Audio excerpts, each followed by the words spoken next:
இல்ல எந்த கடவுள் உங்க எதிர்காலத்தை பார்க்க வைப்பாருன்னு அந்த ஒட்டக ஓட்டி கேக்குறாரு. கடவுளாத ரிவீல் பண்ணாதான் உண்டு. கடவுள் ரொம்ப அரிதாதான் எதிர்காலத்தை காட்டுவாரு. எதனால அதை செய்யணும்? ஒரே ஒரு காரணம் தான். ஏற்கனவே எழுதப்பட்ட அந்த குறிப்பிட்ட எதிர்காலத்தை மாத்தி அமைச்சுக்க முடியும். மாத்திக்க ஒரு வாய்ப்பாதான் அந்த எதிர்காலத்தை கடவுள் காட்டுவாரு அப்படின்னு சியர் சொல்றாரு. இதெல்லாம் பாக்குறப்போ கடவுள் சாண்டியாகோட எதிர்காலத்தோட ஒரு பகுதியை ஏற்கனவே காட்டிட்டாரு. இப்படி ஒட்டக ஓட்டி நினைக்கிறாரு. நீ போய் சோலையோட தலைவர்கள் கிட்ட பேச, அவங்க கிட்ட போய் இந்த மாதிரி படைகள் நம்மள நோக்கி வராங்கன்னு சொல்லுன்னு அவரு சொல்றாரு. அவங்க என்ன பார்த்து சிரிப்பாங்கன்னு அவன் சொல்றான். அவங்க எல்லாமே பாலைவனத்தோட ஆளுங்க. அவங்களுக்கு சகுனங்களை பத்தி நல்லாவே தெரியும். அப்ப அவங்களுக்கு இந்த படை வர்றது முன்னாடியே தெரிஞ்சிருக்கலாம். மேபி இப்ப இதுல கவனம் செலுத்தாம இருக்கலாம். அவங்களோட நம்பிக்கை என்னன்னா, அவங்க இரு விஷயத்த தெரிஞ்சுக்கிறாங்கன்னா அல்லாஹ் அவங்கள அதை தெரிஞ்சுக்க சொல்றாரு. இத பத்தி யாராவது ஒருத்தர் கண்டிப்பா வந்து சொல்லுவாங்க. இந்த மாதிரி முன்னாடியே நிறைய நடந்திருக்கு.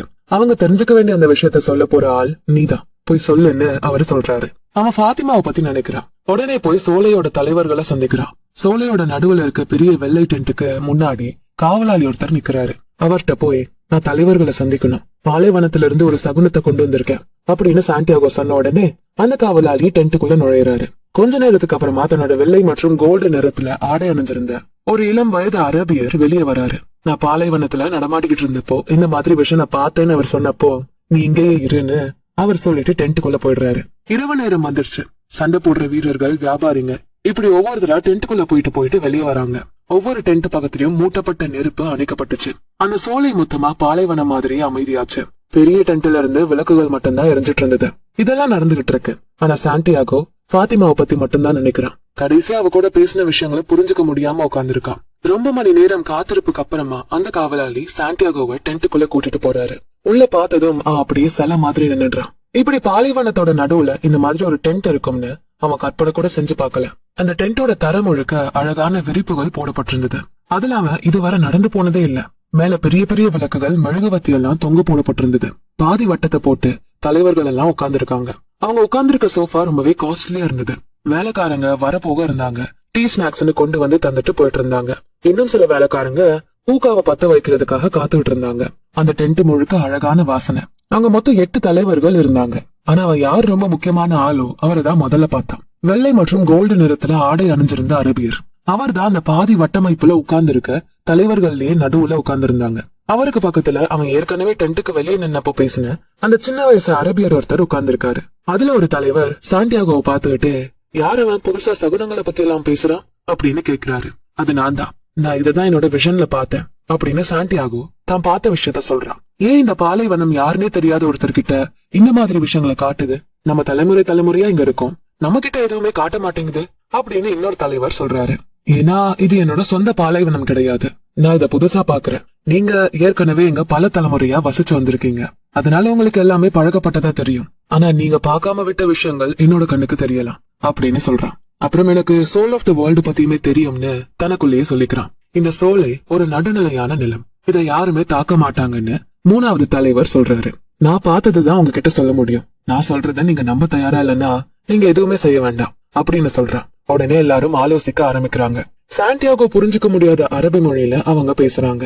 அவனும் டென்ட்டை விட்டு வெளியே போறான். உடனே அந்த காவலாளி எங்கேயும் போகாத, இங்கே இருன்னு சொல்றாரு. அவனுக்கு பயம் வந்துருச்சு. ஏதோ தப்பா இருக்கேன்னு சகுனங்கள் சொல்லுது. ஐயோ, தெரியாம நான் பாலைவனத்துல பார்த்தத அந்த ஒட்டக ஊட்டிகிட்ட சொல்லிட்டு இங்க வந்து மாட்டிக்கிட்டு இருக்கேனேன்னு நினைக்கிறான். அப்போ அந்த தலைவர்கள்ல நடுவுல உட்கார்ந்து இருந்த அவர் சிரிக்கிறாரு.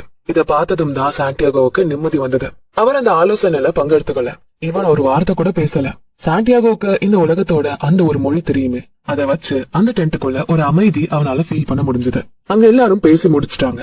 கொஞ்ச நேரம் தலைவர்கள் எல்லாம் அமைதி ஆகுறாங்க. அந்த வயசான தலைவர் சொல்ல வர்றது நல்லா கேக்குறாங்க. அவரு சாண்டியாகோ பக்கம் திரும்புறாரு. இந்த டைம் அவர் சிரிக்கல, ஆனா கொஞ்சம் கோவமா பாக்குறாரு.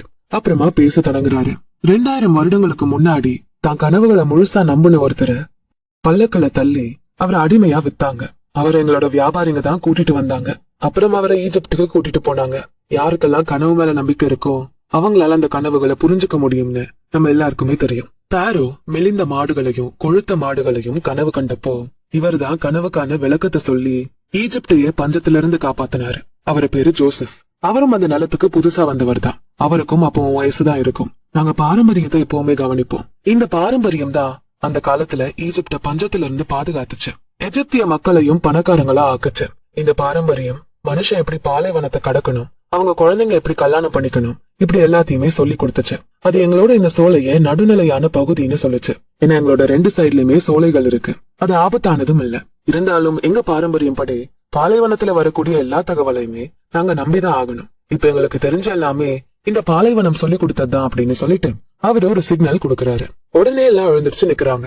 மீட்டிங்கும் முடிஞ்சது. எல்லாரும் ஹூக்காவை பத்த வச்சு புகைப்பிடிக்க ஆரம்பிச்சாங்க. காவலாளிகள் எல்லாரும் கவனத்தோட எழுந்து நின்னாங்க.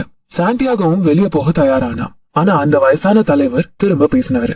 சோலைக்குள்ள யாரும் ஆயுதங்களை வச்சுக்க கூடாதுங்கிற நம்மளோட ஒப்பந்தத்தை நாளைக்கு முடிக்க போறோம். நாளைக்கு முழுக்க நம்ம ஆயுதங்களோட எதிரிகளை எதிர்பார்த்து உட்கார்ந்துருக்க போறோம். சூரியன் மறைஞ்சதும் எல்லாரும் ஆயுதங்களை என்கிட்ட திரும்ப ஒப்படைக்கணும். எதிரிகள்ல நீங்க 10 பேரை கொன்னா உங்களுக்கு ஒரு துண்டு தங்கம் கிடைக்கும். ஆனா எதிரிகள் சண்டைக்கு வராத வர ஆயுதங்களை யாரும் கையில எடுக்க கூடாது. ஆயுதங்களும் இந்த பாலைவனம் மாதிரி குழப்பம் வாய்ந்ததுதான். அதை நம்ம யூஸ் பண்ணாமலே வச்சிருந்தா அடுத்த முறை அது வேலை செய்யாம கூட போகலாம். நாளை முடியறதுக்குள்ள ஒரு ஆயுதமாச்சும் பயன்படுத்தப்படணும். இல்லனா அது ஊமால பயன்படுத்தப்படும்னு சாண்டியாகோவை பார்த்து அவர் மிரட்டுற மாதிரி சொல்றாரு. அவனும் அந்த டென்ட்ல இருந்து வெளியே போறான். அந்த சோலையில எந்த வெளிச்சமும் இல்ல. நிலவோட ஒளி மட்டும்தான் அந்த சோலை முழுக்க பரவி இருக்கு. அவனோட டென்ட்ல இருந்து அவன் 20 நிமிஷம் தொலைவுல இருந்தான். இப்ப நடந்த சம்பவத்துல அவன் கொஞ்சம் தெளிவாகிறான். அவன் ஏற்கனவே சோல் ஆஃப் த வேர்ல்ட அடைஞ்சிட்டான். அது அவனுக்கு பயம் நிறைஞ்ச சவால் தான். ஒருவேளை நாளைக்கு எதிரிகள் படை வரலன்னா அவன் செத்தான். ஆனா தன்னோட பர்சனல் லெஜெண்ட் அடையிறதுக்காக அவன் ஏற்கனவே இந்த மாதிரி பந்தயங்கள்லாம் செஞ்சுட்டான். ஏற்கனவே அவனோட ஆடுகளை வித்துட்டு வந்தான். அதுவே பெரிய பெட்டு தானே. அப்புறம் அந்த ஒட்டக ஓட்டி ஒரு விஷயம் சொன்னாரு. நாளைக்கு சாகிறதும் ஒண்ணுதான், வேற ஒரு நாள் சாகிறதும் ஒண்ணுதான். எல்லா நாளும் நம்ம வாழணும்னு இருந்தா வாழ்ந்துதான் ஆகணும்.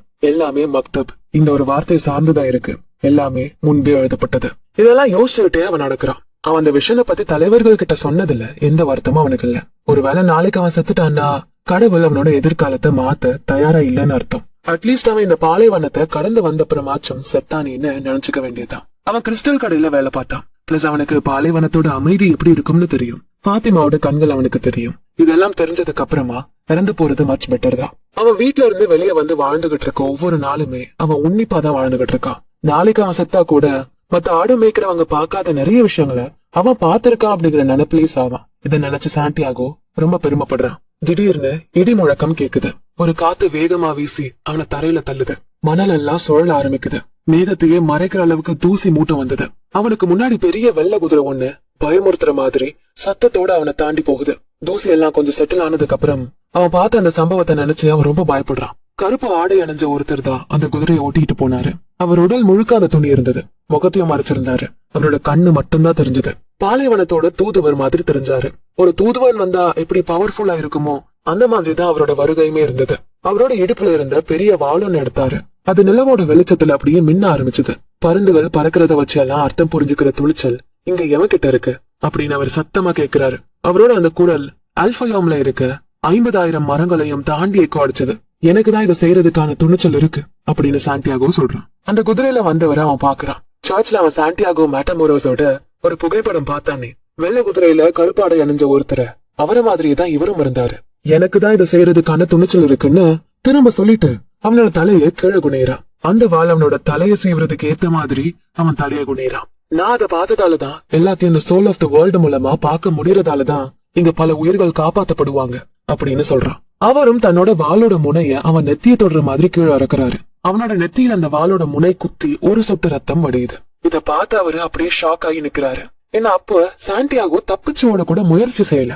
அவனோட மனசுக்குள்ள ஏதோ ஒரு ஆனந்தம். தன்னோட பர்சனல் லெஜெண்ட் அடைஞ்சிட்டோம் அப்படிங்கிற அந்த எண்ணத்துலதான் அவன் சாக போறான். பாத்திமாவை பார்த்துட்டு இது போதும் அப்படின்னு அவன் நினைக்கிறான். சகுனங்கள் சரியானதுதான் காட்டியிருக்கு. இப்போ அவன் எதிரிய நேருக்கு நேர் சந்திக்கிறான். ஆனா அவன் சாவ பத்தி யோசிக்கல. எனக்காக இந்த சோல் ஆஃப் த வேர்ல்ட் காத்துக்கிட்டு இருக்கு. நானும் அதோட பகுதியா ஆக போறேன். நாளைக்கு எதிரிகளும் அதோட ஒரு பகுதியா ஆவாங்கன்னு நினைக்கிறான். எதுக்காக நீ அந்த பறவைகளை பார்த்து புரிஞ்சுக்கிட்ட அப்படின்னு அவர் கேக்குறாரு. பறவைகள் என்கிட்ட என்ன சொல்ல வந்ததோ அததான் நான் படிச்சேன். அதுங்க என்ன சோலைய பாதுகாக்க சொல்லுச்சு. நாளைக்கு நீங்க எல்லாருமே இறந்துருவீங்க. உங்ககிட்ட இருக்க படைய விட அந்த சோலையில நிறைய பேர் இருக்காங்க அப்படின்னு சொல்றாரு. அல்லாஹ் எழுதின விஷயத்த மாத்துறதுக்கு நீ யாருடான்னு அவரு கேக்குறாரு. அல்லாதான் படைகளையும் உருவாக்குனது, பருந்துகளையும் உருவாக்குனது. அவர்தான் இந்த பறவைகளோட மொழியையும் எனக்கு புரிய வச்சாரு. எல்லாமே ஒரே கையால தான் எழுதப்பட்டதுன்னு சாண்டியாகோ சொல்றான். அந்த குதிரையில வந்தவரும் அவனோட நெத்தியில இருந்து அந்த வாழை எடுக்கிறாரு. அப்பதான் சாண்டியாகோவுக்கு நிம்மதியே வருது. அப்போ அவன் ஓடி போகல. உன்னோட கணிப்புல கவனமா இருந்துக்கோ. ஏற்கனவே உன்னை எழுதப்பட்டுட்டா அதை மாத்துறதுக்கு எந்த வழியும் இல்ல அப்படின்னு சொல்றாரு. நான் பார்த்தது வெறும் படைய மட்டும்தான். ஆனா எந்த போரையுமே நான் பாக்கலையே அப்படின்னு அவன் சொல்றான். அவனோட பதில கேட்ட அந்த குதிரையில வந்தவரு திருப்தி அடைகிறாரு. யாருனே தெரியாத இவரு தெரியாத இந்த இடத்துல என்ன பண்ணிக்கிட்டு இருக்காரு? நான் என்னோட பர்சனல் லெஜெண்ட தேடி வந்திருக்கேன். அத பத்தி சொன்னாலும் உங்களுக்கு புரியாது அப்படின்னு அவன் சொல்றான். அவரு தன்னோட வாளை திரும்ப இடுப்புலயே வச்சிடுறாரு. அப்புறம் தான் சாண்டியாகோ ரிலாக்ஸ் ஆகுறான். நான் உன்னோட தைரியத்தை டெஸ்ட் பண்ணேன். இந்த உலகத்தோட மொழியை புரிஞ்சுக்கணும்னா அதுக்கு தைரியம் தான் ரொம்ப முக்கியமான ஒண்ணுன்னு அவர் சொல்றாரு. இதை கேட்டு அவனுக்கு செம்ம ஆச்சரியம். சில மக்களுக்கு மட்டுமே தெரிஞ்ச விஷயத்த அந்த குதிரையில வந்தவரும் பேசுறாரு. நீ இவ்வளவு தூரம் வந்துட்ட, இனி எதையும் விட்டுடாத. நீ இந்த பாலைவனத்தை நேசிக்கலாம், ஆனா என்னைக்கும் முழுசா கண்மூடித்தனமா இதை நம்பிராத. ஏன்னா இந்த பாலைவனம் எல்லா ஆண்களையுமே சோதிக்கும். எடுத்து வைக்கிற ஒவ்வொரு அடியுமே சவாலா மட்டும்தான் இருக்கும். யாரெல்லாம் கவனம் செதறாங்களோ அவங்கள இந்த பாலைவனம் கொல்லவும் செய்யும்னு அவரு சொல்றாரு. அவர் சொன்ன எல்லாமே அந்த வயசான அரசரை தான் அவனுக்கு நினைவுபடுத்துச்சு. எதிரி படைகள் இங்க வந்ததுக்கு அப்புறமும் நீ சூரியன் மறையிற நேரத்துல உயிரோட இருந்தன்னா என்ன வந்து கண்டுபிடின்னு அவர் சொல்லிட்டு போறாரு. குதிரை திரும்ப கத்துத. புழுதி பறக்க அவர் கிளம்புறாரு. நீங்க எங்க வாழறீங்கன்னு சொல்லிட்டு போங்கன்னு அவன் கத்துறான். ஆனா அவர் கையை தெற்க நோக்கி காட்டிக்கிட்டு வேகமா முன்னோக்கி போயிடுறாரு. சாண்டியாகோ ஆல்கமிஸ்ட சந்திச்சிட்டான். அவர் தான் ஆல்கமிஸ்ட். அவன் கண்டுபிடிச்சிட்டான். அடுத்த நாள் காலையில ஆல்பயோமோட மரங்கள் முழுக்க 2000 வீரர்கள் ஆயுதங்களோட நின்னாங்க. சூரியன் உச்சிக்கு வர்றதுக்கு முன்னாடி 500 பழங்குடியினர் அங்க வந்தாங்க. வடக்கு பகுதி வழியா சோலைக்குள்ள நுழைஞ்சாங்க. சத்தமே இல்லாம ரொம்ப அமைதியா உள்ள நுழைஞ்சாங்க. அவங்களோட ஆயுதங்களை மறைச்சு வச்சிருந்தாங்க. ஆல்பயோமோட நடுப்பகுதியில இருந்த அந்த வெள்ளை டென்ட் கொண்டு வந்த ஆயுதங்களாலையும் துப்பாக்கிகளாலையும் தாக்குறாங்க. யாருமே இல்லாத காலியான டென்ட்டை தான் அவங்க தாக்குனாங்க. சோலையோட ஆளுங்க தான் ஆல்ரெடி அலர்ட்டா இருந்தாங்களே. உடனே அவங்க அந்த எதிரிகளை சூழ்ந்தாங்க. 1/2 மணி நேரத்துல உள்ள நுழைஞ்ச எல்லா எதிரிகளும் செத்து போனாங்க. மரங்களோட இன்னொரு பகுதியில தான் குழந்தைகள் எல்லாம் வச்சாங்க. அதனால அவங்களுக்கு இந்த பக்கம் என்ன நடந்துச்சுன்னு சுத்தமா தெரியல. பெண்கள் எல்லாம் அவங்களோட டென்ட்டுக்குள்ளதான் இருந்தாங்க. எங்களோட கணவர்கள் எல்லாம் பாதுகாப்பா இருக்கணும்னு அவங்க பிரார்த்தனை செஞ்சுக்கிட்டு இருந்தாங்க. போரோட ஒரு சம்பவத்தை கூட அவங்க பார்க்கல. நிலத்துல ஒரு பிணம் கூட இல்ல. சோலை முன்னாடி எப்படி இருக்குமோ அதே மாதிரி இப்பவும் இருந்தது. அந்த போர்ல தப்பி பொழைச்சது எதிரிகளோட தளபதி மட்டும்தான். அன்னைக்கு மதியம் அந்த தளபதிய தலைவர்களுக்கு முன்னாடி கொண்டு வந்தாங்க. ஏன் நீ எங்களை பாரம்பரியத்தை மீற வச்ச அப்படின்னு கேக்குறாங்க. ரொம்ப நாட்களா போர் செஞ்சு என்னோட வீரர்கள் எல்லாம் களைச்சு போயிட்டாங்க. அவங்களுக்கு ரொம்ப பசியும் தாகமும் இருந்தது. அதனாலதான் நாங்க இந்த சோலைக்கு வர முடிவு செஞ்சோம். பசி தாகம் எல்லாத்தையும் தீர்த்துட்டு போருக்கு போகலாம்னு நினைச்சோன்னு அந்த தளபதி சொல்றாரு. சோலையோட தலைவர் இவங்கள பார்த்து பாவப்படுறாரு. ஆனா என்ன பண்றது, இவங்களால தங்களோட பாரம்பரியமான ஆயுதத்தை எடுக்க கூடாது அப்படிங்கிற ஒப்பந்தத்தை மீற வேண்டியதா போச்சு. அதனாலேயே அந்த தளபதிக்கு மரண தண்டனை விதிக்கப்படுது. இவனுக்கு மரியாதை இல்லாத சாவு கொடுங்கன்னு சொல்லப்படுது. பிளேடாலேயோ புல்லட்டாலேயோ சாகடிக்காம காஞ்சு போன மரத்துல அந்த தளபதியை தொங்க விடுறாங்க. காத்து அடிக்க அடிக்க அந்த தளபதியோட உடல் சுழல ஆரம்பிச்சது. அந்த சோலையோட தலைவர் சாண்டியாகோவை கூப்பிட்டு அவனுக்கு 50 துண்டு தங்கங்களை கொடுத்தாரு. திரும்ப ஈஜிப்ட் ஜோசப் கதையை சொன்னாரு. நீதான் எங்க சோலையோட ஆலோசகர் ஆகணும் அப்படின்னு கேட்டாரு. அன்னைக்கு அந்த சோலை காப்பாத்தப்பட்டுச்சு. சூரியன் மறையுது. 5 நட்சத்திரங்கள் வழக்கம் போல தெரிய ஆரம்பிக்குது. அவன் தெற்க நோக்கி நடந்தான். அங்க ஒரே ஒரு டென்ட் மட்டும்தான் இருந்தது. அவனை கடந்து போன அரபிகள் அந்த பக்கம் ஏன் போற, அது ஜீனிக்கல் இருக்கக்கூடிய இடம் அப்படின்னு சொல்றாங்க. அவன் கொஞ்ச நேரம் உட்கார்ந்து காத்திருக்கான். அப்பதான் ஆல்கமிஸ்ட் வராரு. அவரோட தோல்ல 2 இறந்து போன பருந்துகளை தூக்கிட்டு வராரு. நான் இங்க இருக்கேன் அப்படின்னு சாண்டியாகோ சொல்றான். நீங்க இருக்க கூடாது, உன்னோட பர்சனல் லெஜெண்ட் தானே உன்னை இங்க கொண்டு வந்தது அப்படின்னு அவர் கேக்குறாரு. பழங்குடியினர்களுக்கு இடையில நடக்கிற போரால எங்களால இந்த பாலைவனத்தை கடந்து போக முடியல, அதனாலதான் நான் இன்னும் இங்க இருக்கேன் அப்படின்னு சொல்றான். அந்த ஆல்கமிஸ்ட் குதிரையில இருந்து இறங்கி நீ என்னோட உள்ளவா அப்படின்னு கூப்பிடுறாரு. அந்த சோலையில இருந்த டென்ட் மாதிரி தான் அதுவும் இருந்தது. அந்த டென்ட்டுக்குள்ள அவன்கள் இருக்கா இல்ல ஆல்கமிஸ்ட் பயன்படுத்துற ஏதாவது பொருட்கள் இருக்கான்னு அவன் பாக்குறான். ஆனா அங்க எதுவுமே இல்ல. சில புத்தகங்கள், சின்னதா ஒரு அடுப்பு, வித்தியாசமான டிசைன்கள்ல இருக்க விரிப்புகள், இது மட்டும் தான் இருக்கு. உட்காரு, குடிக்க ஏதாவது கொண்டு வரேன், அப்படி இந்த பருந்துகளை நம்ம சாப்பிடலாம் அப்படின்னு அந்த ஆல்கமிஸ்ட் சொல்றாரு. அன்னைக்கு அவன் வானத்துல பார்த்த அந்த பருந்துகளா இருக்குமோன்னு அவன் சந்தேகப்படுறான். ஆல்கமிஸ்ட் நெருப்பு மூட்டுறாரு. டென்ட் முழுக்க கம கமன்னு மணக்கிற அளவுக்கு சமைக்கிறாரு. பூக்கால இருந்து வரக்கூடிய நறுமணத்தை விட ரொம்பவே சூப்பரா இருக்கு. நீங்க எதுக்காக என்ன பாக்கணும்னு ஆசைப்பட்டீங்க அப்படின்னு அவன் கேக்குறான். சகுனங்களாலதான். நீங்க வருவ, உனக்கு உதவி தேவைப்படுன்னு காற்று எனக்கு சொல்லுச்சு அப்படின்னு அவர் சொல்றாரு. நான் இத பத்தி பேசல, என் கூட வந்த இன்னொரு வெளிநாட்டு ஆளு, அந்த இங்கிலீஷ்காரர் தான் உங்களை தேடிக்கிட்டு இருந்தாரு அப்படின்னு சொல்றான். அவர் நிறைய விஷயங்கள முதல்ல செய்ய வேண்டியிருக்கு. அவர் சரியான பாதையில தான் இப்ப இருக்காரு.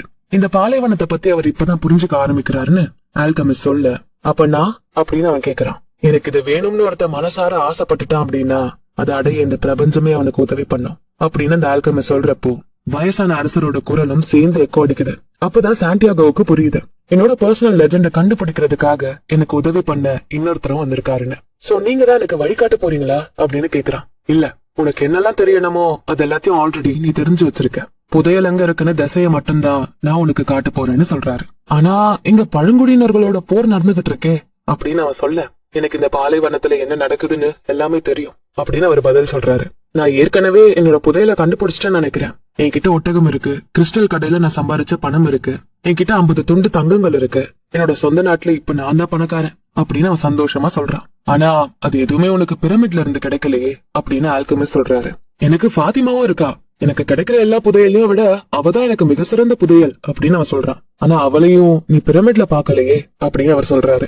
அப்புறம் 2 பேரும் அமைதியா உணவை சாப்பிட்டாங்க. ஆல்கெமிஸ்ட் ஒரு பாட்டில திறந்து சாண்டியாகோட கப்புல ரெட் கலர்ல தண்ணி மாதிரி ஒன்ன ஊத்துறாரு.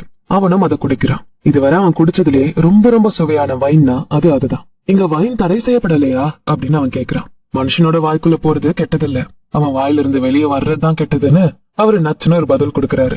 அவன் வைனை நல்லா குடிச்சிட்டு ரிலாக்ஸ் ஆகுறான். டென்ட்டுக்கு வெளியே உட்காந்து அவங்க சாப்பிட்டு முடிக்கிறாங்க. நிலாவுக்கு கீழே நட்சத்திரங்களோட அன்னைக்கு இரவு அவங்க சாப்பிடுறாங்க. சாண்டியாகோட சந்தோஷத்தை பார்த்துட்டு நல்லா சாப்பிடு, நல்லா குடி, என்ஜாய் பண்ணுன்னு ஆல்கெமிஸ்ட் சொல்றாரு. இன்னைக்கு நைட்டு நீ நல்லா ரெஸ்ட் எடு. நீ போருக்காக தயாராகிற போராளி மாதிரி நல்லா ஓய்வெடு. நல்லா ஞாபகம் வச்சுக்கோ, உன் மனசு எங்க இருக்கோ அங்கதான் நீ உன்னோட புதையலை கண்டுபிடிப்ப. நீ புதையலை கண்டுபிடிக்கதான் இங்க வர வைக்கப்பட்டிருக்க. அதனால நீ இந்த பயணத்துல கத்துக்கிட்ட எல்லாமே ஒரு புரிதலை கொடுக்கும். நாளைக்கு நீ உன்னோட ஒட்டகத்தை வித்துட்டு ஒரு குதிரையை வாங்க.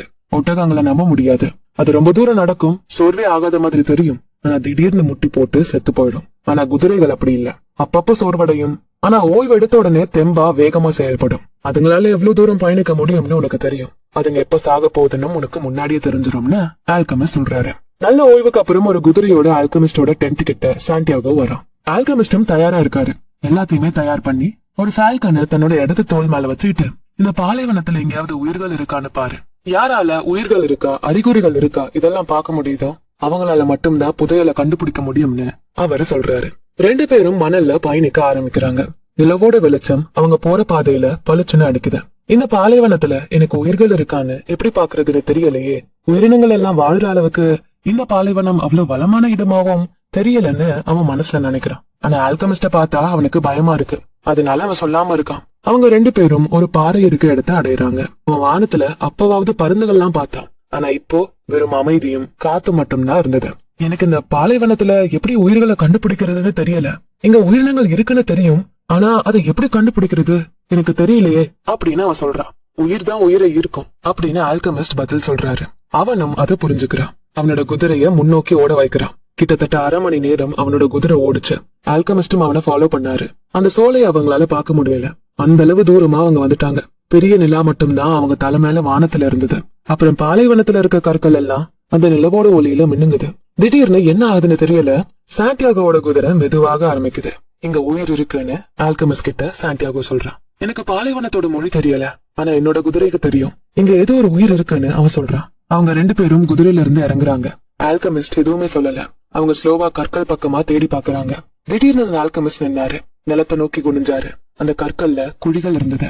அந்த ஓட்டைகளுக்குள்ள ஆல்கெமிஸ்ட் கையை விடுறாரு. அவரோட மொத்த கையும் அதுக்குள்ள போயிடுச்சு. அந்த குழியில கையை விட்டதும் அவரோட தோள்பட்டை மட்டும் தான் வெளியே தெரியுது. உள்ள ஏதோ நகருது. அவர் எதையோ அந்த குழியில பிடிக்கிறாரு. அவன் என்னவா இருக்கும் அப்படின்னு பதட்டத்தோட பாக்குறான். அவர் குழியில இருந்து ஒரு பாம்பு எடுக்கிறாரு. அவர் அந்த பாம்போட வாழை பிடிச்சு எடுக்கிறாரு. அவனும் அங்கதான் இருக்கான், ஆனா ஆல்கெமிஸ்ட் கிட்ட இருந்து கொஞ்சம் தள்ளியே இருக்கான். அந்த பாம்பு பயங்கரமா சீருது, பயங்கரமா கத்துது. பாலைவனம் அமைதியா இருந்ததால அந்த சத்தம் மட்டும் பலமா கேக்குது. அது நாக பாம்பு. அதோட விஷம் மனுஷனை நிமிஷத்துல கொன்னுடும். பார்த்து அது விஷம் நிறைஞ்சது அப்படின்னு அவன் சொல்றான். ஏற்கனவே அவர் தன்னோட கைய அந்த குழிக்குள்ள விட்டாரு. அப்ப கண்டிப்பா அது கடிச்சிருக்கும். ஆனா அந்த ஆல்கெமிஸ்ட் எந்த ரியாக்ஷனும் இல்லாம அமைதியா இருக்காரு. அந்த ஆல்கெமிஸ்டுக்கு 200 வயசுன்னு சாண்டியாகோட ஃப்ரெண்டு இங்கிலீஷ்காரர் சொல்லிருக்காரு. அப்ப பாலைவனத்துல இருக்க பாம்புகளை எப்படி கையாளுறதுன்னு அவருக்கு நல்லா தெரிஞ்சிருக்கும். ஆல்கெமிஸ்ட் அப்படியே குதிரை கிட்ட போய் தான் வச்சிருந்த கத்தி எடுத்து மண்ணுல ஒரு வட்டத்தை போட்டு அதுக்குள்ள பாம்பு வைக்கிறாரு. அது உடனே ரிலாக்ஸ் ஆகுது. நீ பயப்படுற மாதிரி எந்த விஷயமும் இல்ல, அந்த பாம்பு அந்த வட்டத்தை விட்டு வெளியே வராது. நீ இந்த பாலைவனத்துல உயிரை கண்டுபிடிச்சிட்ட. இந்த சகுனம் தான் எனக்கு தேவைப்பட்டுச்சு அப்படின்னு அவர் சொல்றாரு. ஏன் அது அந்த அளவுக்கு முக்கியமானதுன்னு சொல்றீங்க அப்படின்னு சாண்டியாகோ கேக்குறான். ஏன்னா பாலைவனங்களால சூழப்பட்டுதான் பிரமிடுகள் இருக்கு. பிரமிடை சுத்தி பாலைவனங்கள் மட்டும்தான் அப்படின்னு சொல்றாரு. அவனுக்கு பிரமிட பத்தி பேச இஷ்டம் இல்ல. அத பத்தி நினைச்சாலே அவனோட மனசு ரொம்பவே பாரமா இருக்கு. அவன் புதையல தேடி பிரமிடுக்கு போனா ஃபாத்திமாவை மறக்க வேண்டிய கட்டாயம் வரும். அதனால அவன் பிரமிட பத்தி யோசிக்க மறுக்கிறான். இந்த பாலைவனம் முழுக்க நான் தான் உனக்கு வழிகாட்டியா இருக்க போறேன்னு ஆல்கெமிஸ்ட் சொல்றாரு. நான் சோலையில தான் இருக்க ஆசைப்படுறேன். அங்கதான் என்னோட ஃபாத்திமாவை பார்த்தேன். அவ இந்த புதையலை விட விலை மதிப்பில்லாத பொக்கிஷம். எனக்கு அவதான் வேணும்னு அவன் சொல்றான். ஃபாத்திமா பாலைவனத்துல இருக்க பெண். அவளோட கணவன் திரும்ப வரணும்னா அவங்க தூரமா போய் தான் ஆகணும்னு அவளுக்கு நல்லாவே தெரியும். அவகிட்ட ஏற்கனவே ஒரு பொக்கிஷம் இல்ல, அது நீதான். இப்ப அவ நீ தேடிக்கிட்டு இருக்கத கண்டுபிடிக்கணும்னு ஆசைப்படுறா அப்படின்னு ஆல்கமிஸ்ட் சொன்னதை கேட்ட சாண்டியாகோ, அப்ப நான் சோலையிலேயே தங்க நினைச்சா என்ன ஆகும் அப்படின்னு கேக்குறான். என்ன நடக்கும்னு நான் சொல்றேன். நீதான் அந்த சோலையோட ஆலோசகனாவ. நிறைய ஆடுகளையும் ஒட்டகங்களையும் வாங்குறதுக்கு உன்கிட்ட தங்கங்கள் இருக்கும். நீ ஃபாத்திமாவை கல்யாணம் பண்ணிப்ப. 2 பேரும் ஒரு வருஷம் சந்தோஷமா இருப்பீங்க. நீ அந்த பாலைவனத்தை நேசிக்க ஆரம்பிப்ப. அங்க இருக்க எல்லாரையும் தெரிஞ்சுக்க ஆரம்பிப்ப. அங்க இருக்க பண்ணைகளை பத்தி புரிஞ்சுப்ப. அது வளர ஆரம்பிக்கும். இந்த உலகம் மாறிக்கிட்டே இருக்கும். சகுனங்களை நல்லா புரிஞ்சுக்க ஆரம்பிப்ப. ஏன்னா இங்க இந்த பாலைவனம் தான் சிறந்த ஆசிரியர். 2வது வருஷத்துல திடீர்னு உனக்கு அந்த புதையலை பத்தி நினைவுக்கு வரும். சகுனங்கள் அத பத்தி அதிகமா பேச ஆரம்பிக்கும். ஆனா நீ அதை தவிர்க்க நினைப்ப. சோலையோட பாதுகாப்புக்கும் வளத்துக்கும் அங்க இருக்கவங்க நல்லா வாழறதுக்கும் நீ உன்னோட அறிவை நல்லா பயன்படுத்துவ. தலைவர்கள் எல்லாம் நீ செய்யறதுக்காக உன்னை பாராட்டுவாங்க. உன்னோட ஒட்டகங்கள் உனக்கு நிறைய செல்வத்தையும் பவரையும் அள்ளி கொடுக்கும். 3வது வருஷம் திரும்ப சகுனங்கள் அந்த புதையலை பத்தியே உன்கிட்ட பேச ஆரம்பிக்கும். நீ ஒவ்வொரு ராத்திரியும் அந்த சோலையில நடந்துகிட்டே இருப்ப. எங்க உன்னோட புதையலை கண்டுபிடிக்க விடாம நம்ம தடுத்துட்டோமோன்னு ஃபாத்திமாவும் சோகமாக ஆரம்பிப்பா. ஆனா நீயும் அவளை காதலிச்சுட்டு தான் இருப்ப. அவளும் உன்னை காதலிச்சுட்டு தான் இருப்பா. அவ உன்னை அங்கேயே இருக்க சொல்லல, நீ அதான் அங்க இருந்த. பாலைவன பெண்கள் எல்லாருமே அவங்களோட கணவனுக்காக காத்துட்டு தான் இருக்கணும்னு அவளுக்கு நல்லாவே தெரியுங்கிறது உன்னோட நினைவுக்கு வரும். அதனால நீ அவ மேலயும் பழி போட மாட்ட.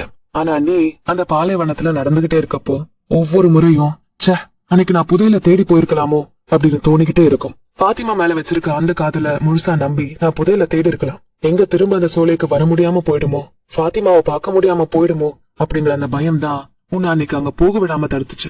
இந்த டைம்ல வரக்கூடிய சகுனங்கள் எல்லாம் அவ்வளவுதான் உன்னோட புதையல் மண்ணோட புதஞ்சிருச்சுன்னு சொல்லும். 4வது வருடம் வரும். சகுனங்கள் உன்னை வேண்டான்னு ஒதுக்கிறோம். இனா நீ அந்த சகுனங்களை கவனிக்கிறத நிறுத்திட்ட. தலைவர்கள் எல்லாம் இதை பார்த்துட்டு உன்னை ஆலோசகன் பதவியில இருந்து தூக்கிடுவாங்க. அப்ப நீ பணக்கார வியாபாரியா இருப்ப. உன்கிட்ட நிறைய ஒட்டகங்களும் இருக்கும். பெரிய அளவுல வியாபாரம் செஞ்சுக்கிட்டு இருப்ப. ஆனா உன்னோட கடைசி காலம் முழுக்க உன்னோட பர்சனல் லெஜெண்ட் அடைய முடியாம போயிருச்சு அப்படிங்கிற அதே எண்ணத்துலதான் நீ வாழ்வ. ஆனா இது புரிய வரப்போ உனக்கு ரொம்ப வயசாயிடும். இப்ப நீயே நினைச்சாலும் அதை தேடி போக முடியாது. அதனால நீ ஒரு விஷயத்த புரிஞ்சுக்கோ. எந்த காதலும் மனுஷனை தன்னோட பர்சனல் லெஜெண்ட் அடைய விடாம தடுக்க கூடாது. ஒருவேளை தன்னோட பர்சனல் லெஜெண்ட் அடையாம காதல் தான் வேணும்னு போனான்னா அது உண்மையான காதலா இருக்காது. காதலும் இந்த உலகத்தோட மொழிய பேசும் அப்படின்னு சாண்டியாகோ புத்தியில உரைக்கிற மாதிரி சொல்லிட்டு அந்த வட்டத்தை அவர் அழிக்கிறாரு. அந்த பாம்பும் சுருண்டு சுருண்டு பாறைகளுக்குள்ளேயே திரும்ப ஓடுது. அவன் மெக்காக்கு போகணும்னு ஆசைப்பட்டு கடைசி வரை அப்படியே இருக்க கிறிஸ்டல் வியாபாரிய பத்தியும் ஆல்கமிஸ்ட தேடிக்கிட்டு இருக்க இங்கிலீஷ்காரரை பத்தியும் நினைச்சு பாக்குறான். அவன் ரொம்ப ரொம்ப நேசிச்ச பெண் கிட்ட கூட்டிட்டு வந்த அந்த பாலைவனத்தையும் பாக்குறான். குதிரையில ஏறி கிளம்புறாங்க. ஆல்கமிஸ்ட் சோலையை நோக்கி போறாரு. சாண்டியாகவும் அவர் பின்னாடியே போறான். காத்துல அந்த சோலையில இருக்க மக்களோட சத்தம் கேக்குது. அதுல ஃபாத்திமாவோட குரலை கேட்க அவன் முயற்சி செய்யறான். அன்னைக்கு நைட்டு அந்த கோப்ராவை வட்டத்துல பார்த்தது யாருனே தெரியாத ஒரு குதிரை ஓட்டுறவர் தன்னோட தோல்ல ஃபால்கனை வச்சுக்கிட்டு காதல பத்தியும் புதையல பத்தியும் பேசினது, பாலைவனத்துல இருக்க பெண்கள், தன்னோட பர்சனல் லெஜெண்ட், இது எல்லாத்த பத்தியுமே அவன் சிந்திக்கிறான். எல்லாமே அவனோட மூளையை போட்டு குறைஞ்சுகிட்டு இருக்கு. நான் உங்க கூட வரேன் அப்படின்னு அவன் சொல்றான். சொன்ன உடனே அவனோட மனசுல ஏதோ ஒரு நிம்மதி. நாளைக்கு சூரியன் உதயமாகிறதுக்கு முன்னாடியே கிளம்பிடலாம்னு அந்த ஆல்கமிஸ்ட் சொல்றாரு. திரும்ப சோலைக்கு வந்துடுறாங்க. சாண்டியாகோ இரவு முழுக்க தூங்கவே இல்ல. விடிறதுக்கு 2 மணி நேரங்களுக்கு முன்னாடியே அவன் தன்னோட டென்ட்ல தூங்கிட்டு இருந்த ஒருத்தனை எழுப்பி ஃபாத்திமா எங்க இருக்கான்னு எனக்கு காட்டுன்னு சொல்றான். அவங்க 2 பேரும் அவங்களோட டென்ட்டுக்கே போறாங்க. அவனோட ஃப்ரெண்டுக்கு ஆடு வாங்க தேவையான தங்கத்தை கொடுக்கறான். ஃபாத்திமா எங்க தூங்குறாளோ அங்க நிப்போ, அவளை போய் எழுப்பி நான் இங்க வெளியே காத்திருக்கேன்னு சொல்லுன்னு அவனை அனுப்புறான். அவனும் தங்கத்தை வாங்கிட்டு சாண்டியாகோ சொன்னது செய்யறான். எழுப்பிட்டு வந்ததும் நீ போ அப்படின்னு சாண்டியாகோ அவன் துரத்தி விடுறான். அவனும் தூங்குறதுக்காக டென்ட்டுக்கு போறான். இந்த சோலையோட ஆலோசகருக்கு நான் உதவி செஞ்சிருக்கேன், எனக்கு ஆடுங்க வாங்கவும் இப்ப பணம் இருக்குன்னு நினைச்சிட்டு சந்தோஷத்துல பெருமைப்பட்டுட்டு போறான். ஃபாத்திமா டென்ட்டோட வாசலுக்கு வந்தா. 2 பேரும் பனை மரங்களுக்கு நடுவுல நடக்க ஆரம்பிச்சாங்க. இது அவங்க பாரம்பரியத்தை முறிக்கிறதுன்னு அவனுக்கு தெரியும். ஆனா இந்த சமயத்துல அது அவனுக்கு பெருசா தெரியல. நான் என்னோட வேலையை முடிக்க போறேன், நல்லா கேட்டுக்கோ, நான் திரும்ப வருவேன், நான் அவனை ரொம்ப காதலிக்கிறேன்னு அப்படின்னு அவன் சொல்றான். நீ எதுவும் சொல்லாத. ஒருத்தர் காதலிக்கிறதாலதான் இன்னொருத்தவங்க காதலிக்கப்படுறாங்க. காதலிக்க எந்த காரணமும் தேவையில்ல அப்படின்னு ஃபாத்திமா சொல்றான். எனக்கு ஒரு கனவு வந்தது. நான் ஒரு அரசரை சந்திச்சேன், அப்புறம் கிறிஸ்டல் வித்தேன், அப்புறம் பாலைவனத்தை கடந்து வந்தேன். பழங்குடியினர்கள் போர் அறிவிச்சதால என்னோட பயணம் நிறுத்தப்பட்டுச்சு. நான் ஆல்கமிஸ்ட தேடி கிணத்தடிக்க வந்தேன். நான் உன்னை ரொம்ப காதலிக்கிறேன். ஏன்னா இந்த பிரபஞ்சம் மொத்தமும் ஒன்னு சேர்ந்து உதவி பண்ணி உன்னை கைப்பிடிக்க வச்சிருக்கு அப்படின்னு சாண்டியாகோ சொல்றான். 2 பேரும் ரொம்ப மெய்சில் எடுத்து நிக்கிறாங்க. முதல் முறையா 2 பேரும் தொட்டு பேசுறாங்க.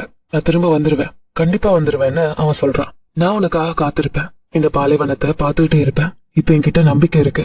என்னோட அப்பா ஒரு தடவை போனாரு, அவருக்காக எங்க அம்மா காத்திருந்தாங்க. அவரும் திரும்ப எங்க அம்மாட்ட வந்துட்டாரு. அன்னையில இருந்து எப்ப எங்க போனாலுமே அவர் திரும்ப வந்துருவாரு அப்படின்னு அவன் சொல்றான். அப்புறம் 2 பேரும் அது பேசிக்கல. மரங்களுக்குள்ள நடக்கிறாங்க. அவன் அவளை டென்ட் கிட்ட விடுறான். உன்னோட அப்பா எப்படி உன் அம்மாட்ட திரும்பி வந்தாரோ அதே மாதிரி நானும் கிட்ட திரும்ப வருவேன் ஃபாத்திமா அப்படின்னு சொன்னதும் ஃபாத்திமாவோட கண்கள் முழுக்க கண்ணீரால நிரப்பப்பட்டுச்சு. இப்ப ஏன் நீ அழுகுற அப்படின்னு கேக்குறான். நான் இந்த பாலைவனத்து பெண் தான், ஆனா அதையும் தாண்டி நான் ஒரு சாதாரண பொண்ணு தானே அப்படின்னு சொல்லிட்டு அவன் டென்ட்டுக்கு போயிடுறான். காலையில சூரிய ஒளி வந்ததும் அவன் இத்தனை வருடங்களா செஞ்சுக்கிட்டு இருந்த அதே வேலைகளை செய்ய வேலையில வரான். ஆனா எல்லாமே மாறி இருந்தது. சாண்டியாகோ அந்த சோலையில இல்ல. நேத்து மாதிரி இனி அந்த சோலை இருக்காது. 50,000 பனைமரங்கள், 300 கிணறுகள், பாத யாத்திரைகள் வர்றது, பயணத்தை முடிச்சுட்டு போறது, இது எதுவுமே இனி அவளுக்கு தெரியாது. இனி அவளை பொறுத்த வரைக்கும் அந்த சோலை காலியான இடம்தான். அன்னைக்கு நாள்ல இருந்து அவ கண்ணு முழுக்க பாலைவனம் மேலதான் இருக்கும். தினமும் அவ அதையே பாத்துக்கிட்டு இருப்பா. புதையல கண்டுபிடிக்கிறதுக்காக சாண்டியாகோ எந்த நட்சத்திரம் பின்னாடி போயிருக்கான்னு அவ சிந்திச்சுக்கிட்டே இருப்பா. காத்துல அவனுக்காக முத்தங்கள் அனுப்புவா. அது அவனோட முகத்தை தொட்டு தான் உயிரோட இருக்குன்னு சொல்லும் அப்படிங்கிற நம்பிக்கையோட அவ இருப்பா. அவனுக்காக அவ காத்திருப்பா. புதையலை தேடி தைரியமா போற அவனுக்காக அவ தன்னம்பிக்கையோட காத்திருப்பா. அன்னையில இருந்து அந்த பாலைவனம் அவன் திரும்பி வருவாங்கிற அந்த நம்பிக்கைய மட்டும்தான் அவளுக்கு சொல்லும். அவங்களோட பயணம் ஆரம்பிக்குது. நீ விட்டு வந்த எதை பத்தியுமே யோசிக்காதன்னு சாண்டியாகோ கிட்ட ஆல்கெமிஸ்ட் சொல்றாரு. பாலைவனத்துல தன்னோட பயணத்தை துவங்குறாங்க. எல்லாமே இந்த சோல் ஆஃப் த வேர்ல்டுல எழுதப்பட்டதுதான். அது அங்கேயே அப்படி கடைசி வரை இருக்கும்னு சொல்றாரு. ஆண்கள் தன்னோட இடத்தை விட்டு போறதை விட திரும்ப வீட்டுக்கு போறதை பத்தி தான் அதிகம் கனவு காணுவாங்கன்னு அவன் சொல்றான். திரும்ப அந்த பாலைவனம் அமைதி நிலையை அடையுது. ஒருத்தனுக்கு கிடைக்கிற பொருள் தூய்மையான பொருளால உருவாக்கப்பட்டிருந்தா அது கண்டிப்பா கெட்டு போகாது. எப்ப வேணாலும் அது அவன் கிட்டே திரும்ப வந்துடும். கன நேரத்துல வரக்கூடிய ஒளிய வச்சிருக்கவனுக்கு திரும்புறப்போ பார்க்க எதுவுமே இருக்காது அப்படின்னு ஆல்கெமிஸ்ட் தன்னோட ஆல்கமி மொழியில பேசுறாரு. ஆனா அவரு ஃபாத்திமாவை தான் சொல்றாருன்னு அவனுக்கு நல்லாவே தெரியும். அவன் விட்டுட்டு வந்ததை பத்தி அவனால யோசிக்காம இருக்க முடியல. முடிவே இல்லாத தனிமை கொண்ட அந்த பாலைவனம் அவனை கனவு காண வச்சது.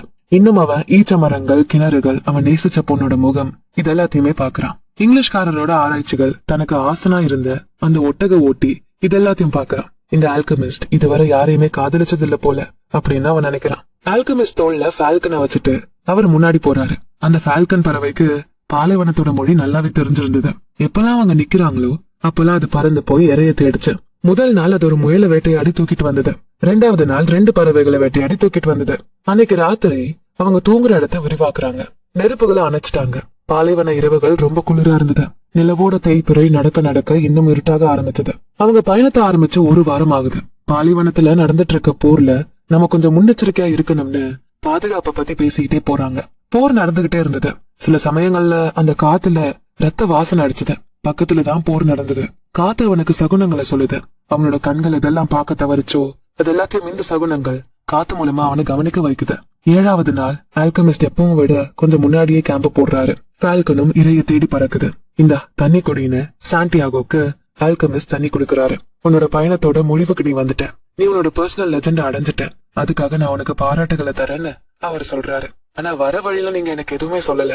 நீங்க உங்களுக்கு தெரிஞ்ச விஷயங்களை கத்து கொடுப்பீங்கன்னு நினைச்சேன். கொஞ்சம் மாதங்களுக்கு முன்னாடி நான் பாலைவனத்துல ஒருத்தரோட வந்தேன். அவர்கிட்ட நிறைய ஆல்கமி புத்தகங்கள் இருந்தது. ஆனா அதுல இருந்து எதையுமே எனக்கு கத்துக்க முடியல. ரொம்பவே கஷ்டமா இருந்ததுன்னு சாண்டியாகோ சொல்றான். அதை கத்துக்க ஒரே ஒரு வழிதான் இருக்கு, செயல்பாடு. செஞ்சு பார்த்தா மட்டும்தான் அதை கத்துக்க முடியும். உனக்கு தெரிய வேண்டிய எல்லாத்தையுமே உன்னோட பயணம் முழுக்க நீ கத்துக்கிட்ட. நீ இன்னும் ஒரே ஒரு விஷயத்த மட்டும்தான் கத்துக்கணும்னு சொல்றாரு. இதை கேட்டாம அது என்னவா இருக்கும்னு ஆர்வத்துல இருக்கான். ஆனா அந்த ஆல்கெமிஸ்ட் வானத்துல தன்னோட ஃபால்கனோட வருகைய பாத்துக்கிட்டு இருந்தாரு. ஏன் உங்களை எல்லாம் ஆல்கெமிஸ்ட்னு கூப்பிடுறாங்க? ஏன்னா நான் ஆல்கெமிஸ்ட் அப்படின்னு சொல்றாரு. சரி, அப்ப ஆல்கெமிஸ்ட் எல்லாரும் தங்கத்தை உருவாக்க நினைச்சப்போ என்ன தப்பு பண்ணாங்க? அவங்களால ஏன் அதை செய்ய முடியல அப்படின்னு அறிவுத்தனமா கேக்குறான். ஏன்னா அவங்க வெறும் தங்கத்தை மட்டும்தான் தேடிட்டு இருந்தாங்க. அவங்களோட இலக்கான பர்சனல் லெஜெண்டான அந்த புதையில தான் அவங்க தேடினாங்க. அந்த பர்சனல் லெஜெண்டுக்காக தான் வாழ்ந்தாகணுங்கிற உண்மைய அவங்க ஏத்துக்கல அப்படின்னு ஆல்கெமிஸ்ட் சொல்றாரு. நான் இன்னும் எதை கத்துக்கணும்னு அவன் கேக்குறான். அவர் அப்பவும் ஃபால்கனை தான் தேடுறாரு. ஒரு வழியா ஃபால்கன் அவங்களோட இரைய கொண்டு வந்தது. ஒரு பெரிய குழி தோண்டி அதுல நெருப்பு மூட்டினாங்க. அவங்க இருக்கிறது யாரும் தெரியக்கூடாதுன்னு இப்படி பண்ணாங்க. நான் ஆல்கெமிஸ்ட், ஏன்னா நான் ஒரு ஆல்கெமிஸ்ட் அப்படின்னு சமைச்சுக்கிட்டே அவர் பேச ஆரம்பிக்கிறாரு. நான் என்னோட தாத்தா கிட்ட இருந்துதான் அறிவியலை கத்துக்கிட்டேன். அவரு அவரோட அப்பாட்ட இருந்து கத்துக்கிட்டாரு. எப்படி இந்த உலகம் உருவாச்சுன்னு படிக்க ஆரம்பிச்சாங்க. அந்த காலத்துல த மாஸ்டர் ஒர்க் பத்தின செய்திய சாதாரணமா ஒரு மரகத பட்டையிலே எழுதிடலாம். ஆனா மக்கள் எளிமையான விஷயத்தெல்லாம் அந்த அளவு விரும்பாததுனால உபதேசங்கள், வழிவகைகள், வியாக்கியங்கள், ஆராய்ச்சிகள் இதெல்லாம் எழுத ஆரம்பிச்சிட்டாங்க. மத்தவங்களை விட தனக்குதான் நிறைய தெரிஞ்சிருக்கணும்னு நினைச்சாங்க. இப்பவும் அந்த மரகத பட்டயம் இருக்குதான். அந்த மரகத பட்டயத்து மேல என்ன எழுதப்பட்டிருக்கோன்னு அவன் கேக்குறான். ஆல்கெமிஸ்ட் மணல வரைகிறாரு. 5 நிமிஷத்தை தன்னோட டிராயிங்க முடிக்கிறாரு. அவரு வரைய வரைய அவன் அந்த வயசான அரசரை தான் நினைச்சு பாக்குறான். அன்னைக்கு பிளாசால அவரை சந்திச்சது அவனோட நினைவுக்கு வருது. ரொம்ப வருடங்களுக்கு முன்னாடி நடந்த மாதிரி இருக்கு. இதுதான் அந்த மரகத பட்டயத்துல எழுதப்பட்டிருந்துச்சுன்னு அந்த ஆல்கமிஸ்ட் சொல்றாரு. இது ஒரு கோட். அந்த இங்கிலீஷ்காரர் வச்சிருந்த புக்ல உள்ள மாதிரிதான் இதுவும் இருக்குன்னு அவன் சலிச்சுட்டே சொல்றான். இல்ல, நீ வானத்துல பார்த்த அந்த 2 பருந்துகள் மாதிரிதான் இதுவும். வெறும் காரணங்களால வச்சு இதை நம்மளால புரிஞ்சுக்க முடியாது. மரகத பட்டயத்துல எழுதப்பட்ட எல்லாம் சோல் ஆஃப் த வேர்ல்டுக்கான நேரான பாதையை காட்டும். ஒரு புத்திசாலி மனுஷன் இந்த உலகம் வெறும் புகைப்படம் தான், சொர்க்கத்தோட அப்படியே காப்பி பண்ணி உருவாக்கியிருக்காங்க அப்படின்னு நல்லாவே புரிஞ்சுப்பான். இந்த உலகம் இருக்குன்னா கண்டிப்பா பெர்ஃபெக்டான இன்னொரு உலகமும் இருக்கும். இந்த உலகத்தை கடவுள் படைச்சாரு. அப்பதான் மனுஷன் கண்ணுக்கு தெரியுற பொருட்கள் மூலமா ஆன்மீக விஷயங்களை கத்துப்பான். ஞானோதயத்தை அற்புதங்களையும் கத்துப்பான்னு அவர் நினைச்சாரு.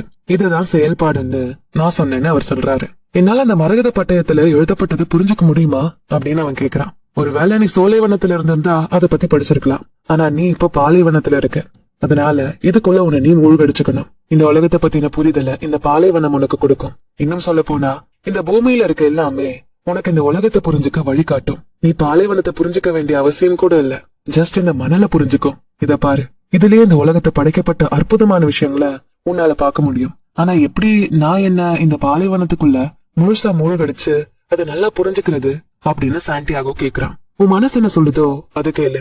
அதுக்கு எல்லாமே தெரியும். ஏன்னா அது சொல்ற விஷயங்கள் எல்லாமே சோல் ஆஃப் த வேர்ல்டான இந்த உலகத்தோட ஆன்மா கிட்ட இருந்து வர தகவல்கள். ஒரு நாள் அதுவும் அது கிட்டேயே தான் திரும்ப போகும்னு சொல்றாரு அந்த ஆல்கமிஸ்ட். 2 நாட்களா அந்த பாலைவனத்தை 2 பேரும் ரொம்ப மெதுவா கடந்து போனாங்க. ஆல்கமிஸ்ட் ரொம்ப ரொம்ப கவனமா இருந்தாரு. ஏன்னா அவங்க போற அந்த பகுதியில தான் மிகப்பெரிய போர்கள் நடந்துகிட்டு இருக்கு. அவங்க முன்னோக்கி போக போக சாண்டியாகோ தான் மனசு என்ன சொல்லுதுன்னு கேட்டான். இதை செய்யறதுக்கு அந்த அளவு எளிமையான விஷயம் இல்ல. ஆரம்ப காலங்கள்ல அவனோட மனசு அவன் கிட்ட நிறைய கதைகளை சொல்ல தயாரா இருந்தது. ஆனா அது உண்மையா இல்லன்னு அவன் புரிஞ்சுக்கிட்டான். தன்னோட வருத்தங்களை மட்டுமே சொல்றதுக்காக அவனோட மனசு நிறைய நேரங்கள் எடுத்துச்சு. சில சமயம் அவன் ரொம்பவே உணர்ச்சி வசப்பட்டு தன்னோட கண்ணீரை மறைச்சு வைக்கிறான். புதையலை பத்தி பேசுறப்பெல்லாம் அவனோட இதயம் வேகமா துடிச்சது. மெதுவா அவங்க பாலைவனத்தை கடந்தாங்க. ஆனா அவனோட இதயம் மட்டும் அமைதியாகவே இல்ல. சில சமயம் அவனும் அந்த ஆல்கமிஸ்டும் அமைதியாகிருவாங்க. ஆனா அவனோட மனசு மட்டும் அமைதியாகவே இல்ல. அன்னைக்கு ஒரு நாள் அவங்க கேம்ப் போடுறாங்க. ஏன் நம்ம மனசு சொல்றத கேட்கணும் அப்படின்னு அவன் கேட்டான். ஏன்னா உன் மனசு எங்க இருக்கோ அங்கதான் நீ உன் புதையலை கண்டுபிடிப்ப அப்படின்னு அவர் சொல்றாரு. ஆனா என்னோட இதயம் இப்ப படபடப்புல இருக்கு. அதுக்கு கனவுகள் இருக்கு, உணர்ச்சி வசப்படுது. பாலைவனத்துல இருக்கு அந்த பெண்ணை பத்தியே நினைக்குது. என்கிட்ட அது நிறைய கேள்விகளை கேக்குது. எனக்கு இரவெல்லாம் தூக்கம் வர்றதில்ல. நான் அவளை பத்தி நினைக்க என்னால கண்ணு கூட மூட முடியலன்னு அவன் சொல்றான். இது நல்லதுதான். ஏன்னா உன் மனசு இன்னும் உயிரோட இருக்கு. அது என்ன சொல்லுதோ அதை நல்லா கவனிச்சு கேளு அப்படின்னு அவர் சொல்றாரு. அடுத்த